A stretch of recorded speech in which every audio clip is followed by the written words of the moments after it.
Saya pernah mendengar ceramah di TV bahwa penyakit diabetes sesungguhnya berasal dari penyakit hati. Suka memendam marah dan kecewa karena nasihatnya perkara tidak diterima atau tidak didengar oleh orang lain. Bagaimana sebenarnya merupakan dengan syaitan Islam? Iya, tapi yang saya pelajarin bukan itu.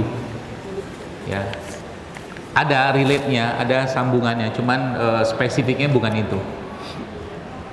Dulu pernah saya tulis itu, tapi sudah saya hapus, malas berdebat saya. Bahasanya itu apa? Emping sekeping bisa bikin asam urat melesat. Ada? Pernah baca? Sudah saya hapus betul. Emping sekeping bisa bikin asam urat naiknya sampai 8. Ini kan nggak normal. Ya, ada apa dengan itu? Antu panjang ceritanya, saya nggak bisa cerita sekarang.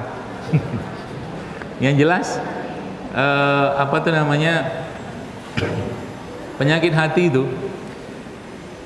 jauh lebih berbahaya, jauh lebih apa ya, lebih susah diobatin ya daripada penyakit fisik, dan dia biang keroknya penyakit fisik.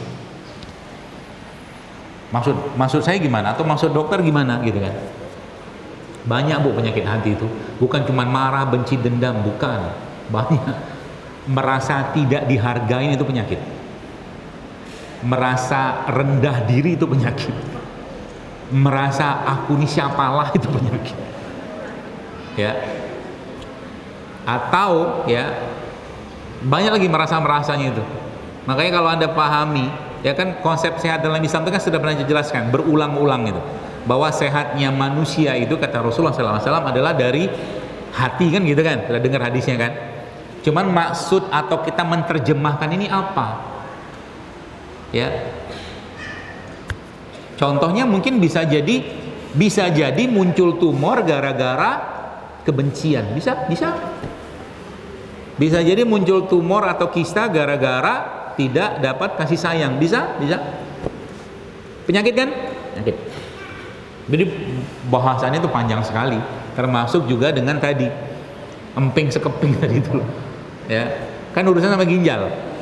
Ginjal itu apa?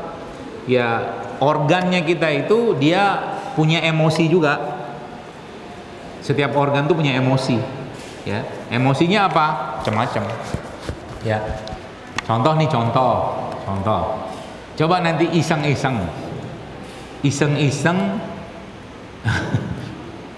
nanyain ke orang yang kena darah tinggi atau hipertensi, iseng-iseng aja.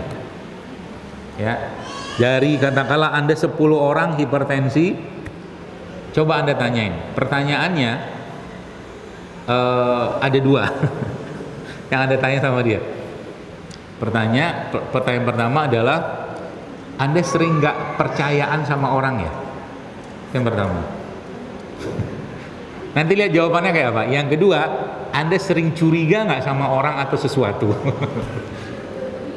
Coba aja lihat. Nanti jawabannya apa? Riset sendiri. Ya, yang saya temukan biasanya nggak jauh-jauh dari itu. Repotnya kalau dia bekerja di tempat yang memang harus begitu. Contohnya apa? Akunting, akuntan, kan harus curiga, gitu loh. Ya wajar, akhirnya darahnya naik, jantungnya bergejolak, nggak percayaan, curiga terus gitu-gitu loh. Bagaimana cara menatanya? Nah itu kembali ke Islam, ke agama, ya. Seperti yang sudah jelaskan tadi bahwa air cuka, kurma, bipolen dan lain-lain aman dan bisa dikonsumsi sejak usia berapa tahun? Berapa tahun ya? Sejak anak sudah bisa makan sendiri, kasih aja, cuman jangan usah banyak-banyak sih ya. Ya, paling kalau kayak tadi apa? Cuka tadi ya paling ya 1/4 sendok teh itu cukup lah ke air, suruh dia minum, kasih madu, cukup, nggak usah banyak-banyak juga. Apakah cuka nanas yang diberikan bisa menghilangkan penyakit alergi? Secara teorinya bisa, tapi kalau makanannya juga masih belum ditata, perlu perjuangan. Jadi mungkin saran saya benerin makan juga. Ya, biasanya alergi itu muncul ya juga ada masalah di bakteri yang ada pada tubuh kita. Ya, makanannya diperbaiki dulu, bakterinya masuk, makanan bakteri yang masuk, insya Allah bisa sembuh insya Allah. Termasuk juga air kelapa itu juga sangat baik untuk mengatasi bakteri atau mungkin habatus sauda. Apakah ada hubungan dengan makanan yang dikonsumsi junk food dan makanan instan lainnya pada efek balik yang terlalu cepat? Iya. Prematur aging namanya kalau menurut saya. Bahasa saya prematur aging. Dan yang paling menyedihkan itu behaviornya mereka berubah. Kelakuan, sikap, tingkah laku berubah. Jadi jangan bahagia kalau anaknya suka nongkrong di fast food. Itu makanan ya gitu-gitulah. Ya. Sekarang kan di mana-mana tuh gampang banget ya. Nggak fast food, dia makan atau minuman kekinian. Minuman kekinian coba lihat isinya apa? Gula semua. Itu susah dikendalikan, Bu. Sama kayak orang tantrum tadi. Suka-suka dia aja kan itu.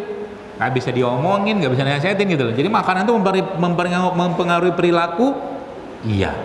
Jawabannya iya banget. Ya. Artinya kalau mau perilakunya bagus, salah satu yang kita lakukan ya di luar bicara urusan agama, benerin makanan tentunya.